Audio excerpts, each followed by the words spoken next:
Hello friends, welcome to Sunday class. मैं फिर हाजिर हूँ आपके सामने एक नई कहानी लेकर, एक नई ऊर्जा लेकर, एक नई राह लेकर। बच्चों, जीवन जीने का नाम है और इसको इतना ऐतिहासिक बना देना हमारे ही हाथ में है।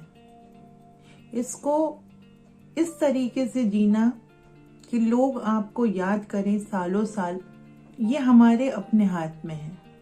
और ये सिर्फ मौलिक मूल्यों से आता है, मॉरल वैल्यूज से आता है।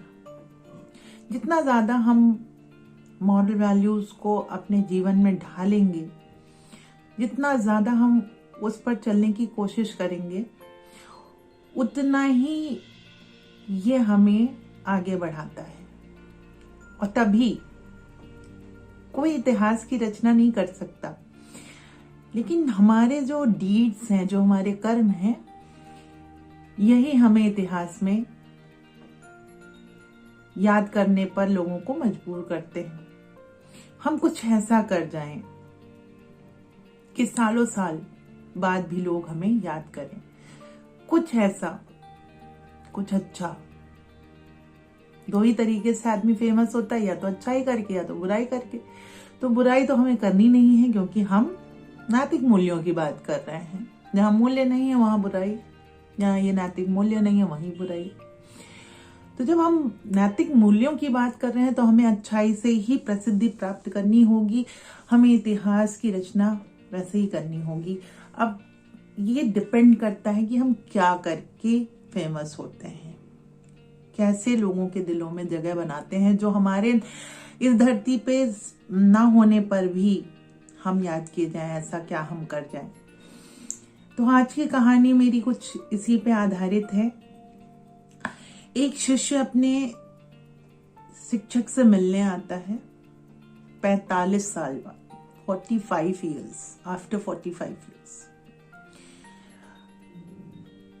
तो आप ही सोचिए, वो शिक्षक जरूर कुछ बहुमूल्य सीख दे गया होगा, जिससे कि वो स्टूडेंट अपने टीचर से 45 साल बाद मिलने आया था। कितना समय बीत चुका था। तो टीचर वृद्ध हो चुके थे, अध्यापक जो हैं वृद्ध हो चुके थे। वो उनसे कहता है कि गुरुजी प्रणाम, क्या आपने मुझे पहचाना? गुरुजी मुस्कुराए और कहे, बेटा अब उम्र हो चली है, मुझे तो याद नहीं, मैं पहचान नहीं पा रहा हूं। तो शिष्य ने कहा, गुरुजी आपने मुझे 45 साल पहले पढ़ाया था और मैं आपसे मिलने आया हूं। तो गुरुजी ने कहा, अच्छा, याद तो नहीं आ रहा, लेकिन आओ बैठो, और आप क्या कर रहे हो जीवन में, क्या बने हो? तो उसने कहा, मैं आपकी तरह शिक्षक बना हूं।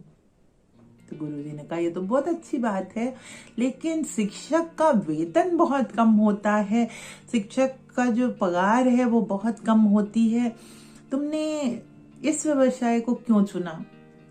कहते हैं, गुरुजी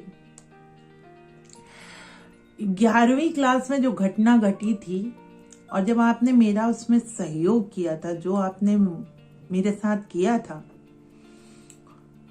उसी दिन मैंने ठान लिया था कि मैं आपके जैसा ही शिक्षक बनूंगा। ऐसा क्या हुआ था, क्या किया था मैंने? कि गुरुजी आप भूल गए हैं उस घटना को, मैं याद दिलाता हूं आपको, और शायद उस घटना से आप मुझे भी पहचान लेंगे, शायद आप मुझे जान लें कि मैं कौन हूं।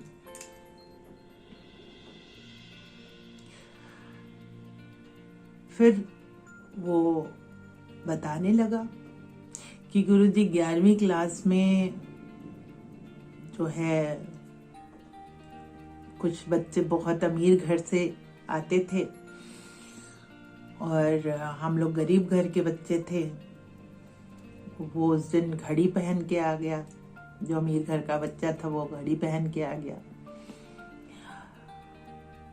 और उसकी घड़ी देखकर मेरा मन डोल गया।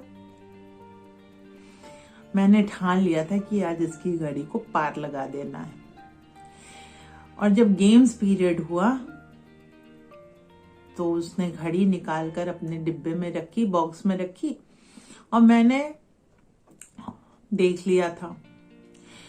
मैंने सोच रखा था कि मुझे लेना है, तो जैसे ही वो वहां से गया, मैंने घड़ी को चुरा लिया। उस बच्चे ने जब गेम्स पीरियड ओवर हुआ तो वापस आया, और जब अपनी घड़ी को अपनी जगह पे रखी हुई नहीं पाया, तो फिर आपसे उसने, आपका पीरियड था तो आपसे उसने कंप्लेंट की।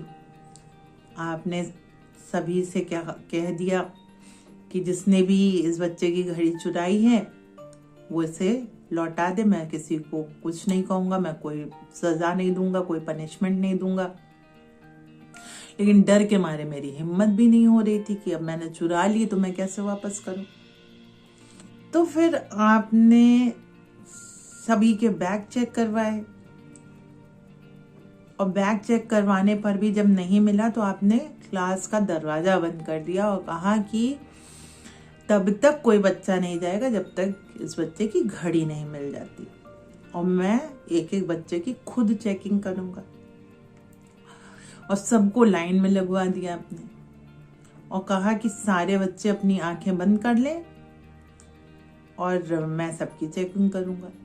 और तो लाइन लग गई, सभी खड़े हो गए थे, मैं भी खड़ा हो गया, और मेरे दिल की धड़कन बहुत तेज, धक धक धक धक मेरे दिल की धड़कन कर रही थी। मैं डर रहा था कि क्या होगा, अब तो मेरी बेइज्जती होगी, अब तो मैं सबके सामने गुनहगार साबित हो जाऊंगा, मैंने गलत काम किया है।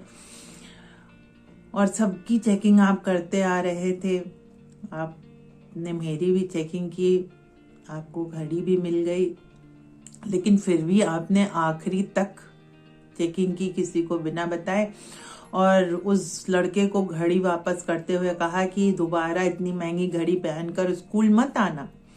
आपने कभी भी मुझे चोर कहकर नहीं पुकारा, कभी भी मेरे दोष को उभारा नहीं, मेरी की हुई गलती को कभी दोहराया नहीं, किसी के सामने कभी कहा नहीं, और मुझे मतलब कभी भेदभाव नहीं किया, कभी आपने मुझे कभी भी बेइज्जत नहीं किया क्लास में, कभी भी मेरे गुनाह को आपने दोबारा किसी के सामने नहीं कहा।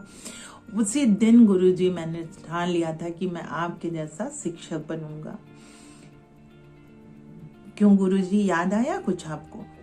तो गुरुजी ने मुस्कुराते हुए कहा, बेटा घटना तो मुझे याद आ गई, लेकिन तुम कौन हो ये नहीं याद आया, क्योंकि मैं जब चेकिंग कर रहा था तो मैंने सिर्फ तुम लोगों की आंख नहीं बंद करवाई थी, मैंने अपनी भी आंख बंद कर ली थी, जिससे मैं ये ना देख सकूं कि किस बच्चे ने ये काम किया है, और मेरे अंदर ये फीलिंग आ जाए, ये भावना आ जाए कि इस बच्चे ने ऐसा काम किया।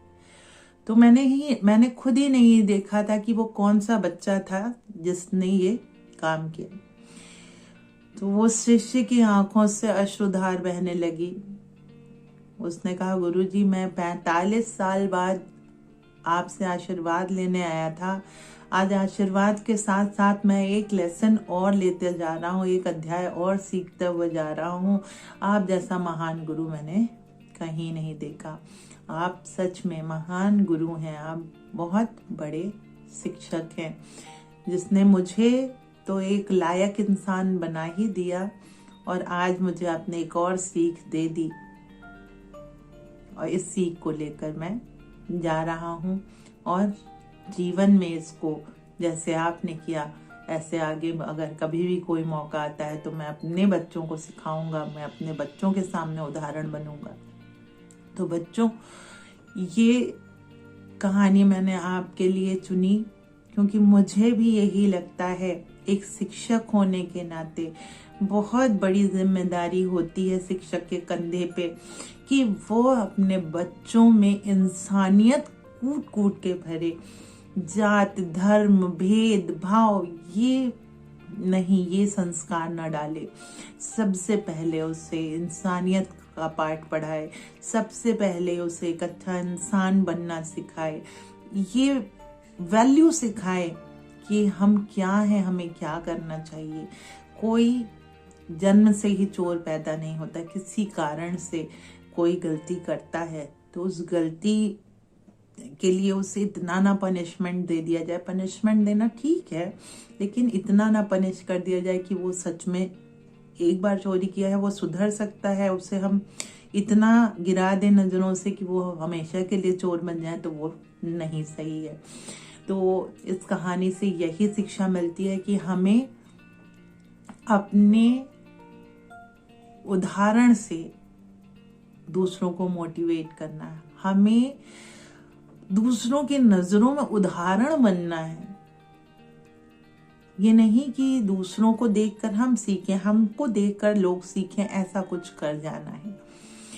तो उम्मीद करती हूँ कि आपको ये कहानी समझ में आई होगी, अच्छी लगी होगी। अगर आपको अच्छी लगी है तो लाइक शेयर सब्सक्राइब जरूर करें।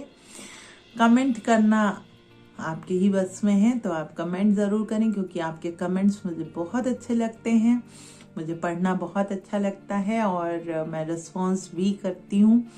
तो आपसे अनुरोध है कि आप लाइक शेयर सब्सक्राइब जरूर करें। फिर मिलते हैं नेक्स्ट संडे को एक नई कहानी लेकर। तब तक के लिए धन्यवाद।